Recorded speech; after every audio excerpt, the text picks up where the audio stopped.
आजच्या खऱ्या अर्थानं शितोडीचे माजी सरपंच, शितोडीचे बहुजन समाजाचे नेते दौलतनाना शितोडे त्यांचा वाढदिवस काल होता.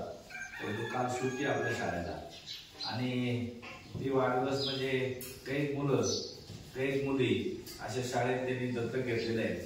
स्वतःला शिकता आलं नाही म्हणून त्याची उणीव जाणवती सतत.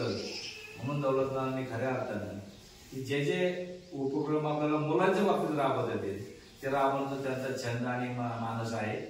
नेहमीप्रमाणे बरेच गावामध्ये त्याला तालुक्याचं नाही राज्याचा ओबीसी नेता झाल्यामुळे खऱ्या अर्थानं त्याचं काम मोठं झालंय, त्याचा विस्तार वाढलाय. पण परत खंत काय येते आपण शाळेत गेलो नाही म्हणून आपण प्रेरणा काय घ्यायची, जे नानाला जमलं नाही, जे गावातल्या बऱ्याच मंडळीला जमलं नाही, आपण शाळा सोडायची नाही. हा आदर्श नानाच्या रूपाने वाढदिवस आपण घ्यायचा आहे की शाळेतून घरी राहायचं नाही, आपण शिक्षण घेतलं पाहिजे.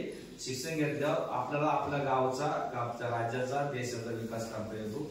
त्या पद्धतीने नानाने आता राज्याच्या लेवलवर काम करतात बहुजनांचं आणि त्याच पद्धतीचं गावचं नाव उज्ज्वल केले. तसंच आपण बी भविष्यात तुम्ही शिक्षण घेऊन नाव तुमच्या गावचं, आपल्या शाळेचं, बाईंचं नाव तुम्ही जर चांगलं शिक्षण घेतलं तर आपल्या मॅडमचं नाव निघतं, आपल्या गावचं नाव निघतं, आपल्या आई वडिलांचं नाव निघतं. असं नाव होण्याकरता एक तुम्हाला प्रेरणा मिळावी म्हणून थोडस पुन्हा फुलाची पाकळी म्हणून या ठिकाणी तुम्हाला आता वृक्षारोपण, खाऊ आणि वही वाटप होणारे त्याचा तुम्ही स्वीकार करा. नानांना खूप खूप शुभेच्छा देतो. या ठिकाणी थांबतो. रामकृष्ण.